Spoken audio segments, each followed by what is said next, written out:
स्वागत है आपका। आप देख रहे हैं द न्यूज और मैं रानी गुप्ता आपके साथ। आपको बता दें, इस बीच बड़ी खबर सामने आ रही है बंगाल पंचायत चुनाव को लेकर के। दरअसल 8 जुलाई को बंगाल में पंचायत चुनाव हुए हैं और देखने को मिल रहा है कि सी वोटर के एग्जिट पोल भी सामने आ गए हैं। यहां पर बीजेपी सत्ताधारी टीएमसी यानी कि ममता सरकार को चुनौती देते हुए नजर आ रही है। जिस तरीके से यहां पर बीजेपी के वोटिंग शेयर्स में बढ़ोतरी देखने को मिल रही है पिछले बार के अनुसार, तो माना यह जा रहा है कि अगर इसी तरीके से प्रदर्शन बीजेपी का बंगाल में रहा तो आने वाले लोकसभा चुनाव में टीएमसी का पत्ता साफ हो सकता है। ममता सरकार वहां से हट सकती है, ममता सरकार जल्द ही खत्म हो सकती है। आपको बता दें, जिस तरीके से यहां पर वोटिंग शेयर सामने आया है तो पंचायत चुनाव को लेकर के यहां पर देखा जा सकता है कि कितने जो सीटें हैं वो बीजेपी की पिछले चुनावों से बढ़ी हैं, वोटिंग शेयर्स बढ़े हैं। साफ तौर से यहां पर टीएमसी को चुनौती देती हुई बीजेपी नजर आ रही है। बता दें कि 8 जुलाई को पंचायत चुनाव बंगाल में हुए। इस दौरान जम करके हिंसा देखने को मिली, तमाम कार्यकर्ता घायल हुए तो कई लोगों की मौत की खबरें भी सामने आई। इस बीच बीजेपी के कई नेताओं ने राज्य में धारा 144 लागू करने की मांग उठाई तो कुछ ने यह कहा कि यहां पर ममता सरकार से सत्ता संभल नहीं रही है, बंगाल संभल नहीं रही है, यहां पर राष्ट्रपति शासन लागू कर देना चाहिए। तो वहीं कई नेताओं ने तो ये तक मांग कर दी है कि ये जो चुनाव हुए हैं उसमें धांधली हुई है, कई जगह पर सीसीटीवी कैमरे नहीं लगे थे, ऐसे में ये चुनाव रद्द कर देना चाहिए और एक बार फिर से चुनाव करवाना चाहिए। इस बीच सी वोटर का एग्जिट पोल भी सामने आ चुका है। आपको बता दें कि जिस तरीके से देखने को मिल रहा है कि पश्चिम बंगाल में जो सीटें हैं वो है 928 और ऐसा माना जा रहा है कि इस 928 सीटों में बीजेपी कांटे की टक्कर टीएमसी को देते हुए नजर आ रही है। तो वहीं अन्य क्षेत्रीय पार्टी जिसमें से सीपीआईएम भी कहीं ना कहीं टीएमसी के सामने मजबूती से खड़ी होती हुई नजर आ रही है।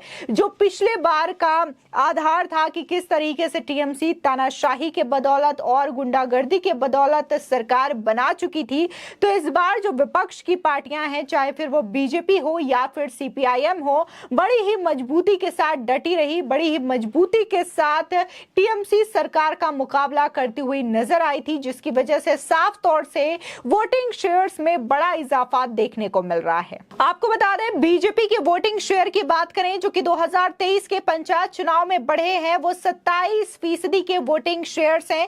इसी के साथ ही अगर हम पिछले बारी के वोटिंग शेयर की बात करें तो वो मात्र 19% था, लेकिन अब 27% ये वोटिंग शेयर बढ़ गए हैं। ऐसे में माना जा रहा है कि अगर इसी तरीके से प्रदर्शन रहा तो आने वाले लोकसभा चुनाव में ये बीजेपी के लिए प्रचंड जीत के लिए काफी ज्यादा कारगर साबित हो सकता है और बंगाल से टीएमसी का शासनकाल भी खत्म हो जाएगा। आपको बता दें, यहां पर आप देख सकते हैं टाइम्स अलजेब्रा ने बकायदा एक एक डिटेल्स मेंशन की है तमाम जो शहर है वहां के पंचायतों को लेकर के। कूच बिहार की अगर हम बात करें तो यहां पर जो बीजेपी है वो 18 में से 22 सीटें जीत सकती है, जबकि टीएमसी 11 में से 17 सीटें। वहीं अलीपुरदार की बात करें तो बीजेपी के खाते में 10 में से 14 सीट, जबकि टीएमसी के खाते में 4 से 8 सीट। पूर्वी मेदिनीपुर की बात करें तो बीजेपी के खाते में 26 से 32 और टीएमसी के खाते में 35 से 45 सीट जाते हुए दिखाई दे रही है। वहीं पश्चिम मेदिनीपुर की बात करें तो बीजेपी के खाते में 19 से 25 और टीएमसी के खाते में 31 से 41 सीटें जा रही है। इसी के साथ ही बहुत सारे यहां पर पंचायत की सीटें हैं, एक एक डिटेल आपके सामने स्क्रीन पर है, जहां पर आप बीजेपी के बढ़ते हुए वोटिंग शेयर को साफ तौर से देख सकते हैं। बात पुरुलिया की करें तो यहां पर बीजेपी को 10 में से 16 जबकि टीएमसी को 22 में से 32 सीटें मिल रही हैं। दक्षिण दिनाजपुर की बात करें तो बीजेपी के खाते में 6 से 10 सीटें, टीएमसी के खाते में 11 से 15 सीटें। वहीं बांकुरा की बात करें तो बीजेपी के खाते में 9 से 15 और टीएमसी के खाते में 30 सीटें जाती हुई दिखाई दे रही है। झारग्राम में बीजेपी को 2 से 6 जबकि टीएमसी को 13 से 17 सीटें मिल रही है। वीरभूम की बात करें तो बीजेपी के खाते में 6 से 12 और टीएमसी के पास 34 से 44 सीटें। बांकुरा बीजेपी को मिल रहे हैं 9 से 15, टीएमसी को मिल रहे हैं 37। वहीं हावड़ा की बात करें तो बीजेपी के खाते में 7 से 11, जबकि टीएमसी के खाते में 27 से 35 सीटें जाती हुई दिखाई दे रही है। झारग्राम में बीजेपी को 2 से 6, टीएमसी को 13 से 17 और इसी के साथ ही वीरभूम में बीजेपी को 6 से 12, टीएमसी को 34 से 44 सीटें।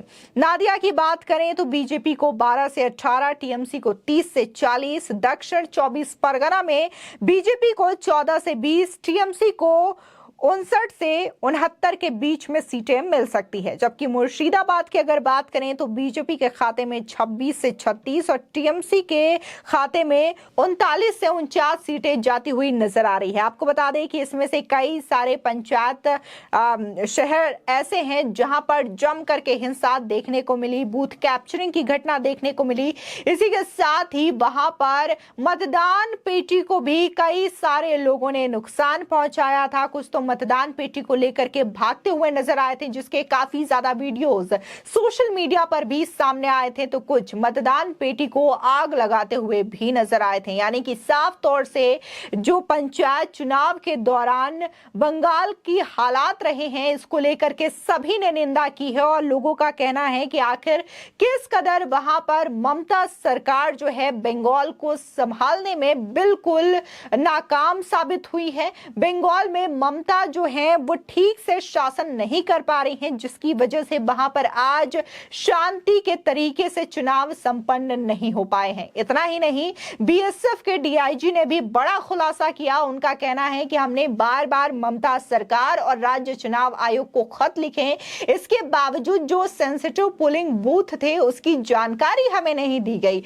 जो केंद्र के द्वारा फोर्सेस भेजे गए थे उसका उचित उपयोग नहीं हो पाया, क्योंकि सीधे तौर पर कोर्ट ने आदेश दिया था कि शांति से चुनाव बहाल कराने के लिए वहां पर बीएसएफ की फोर्सेस को तैनात करना बेहद आवश्यक है और इसके लिए बकायदा राज्य निर्वाचन आयोग और ममता सरकार को कोर्ट ने फटकारा भी था और ये आदेश का पालन करने की बात भी कही थी। लेकिन इसके बावजूद ममता सरकार ने इन आदेशों की अनदेखी करी। यानी कि सीधे तौर पर बीजेपी ने भी इसको लेकर के आरोप लगाया है कि ममता सरकार और राज्य निर्वाचन आयोग ने कोर्ट के द्वारा जो आदेश दिया गया था उसकी अवहेलना की है। आपको बता दें कि तमाम बीजेपी नेता हैं, इसी के साथ ही कांग्रेस के भी कई नेता हैं जिन्होंने बकायदा इस चुनाव को लेकर के सवाल उठाया है।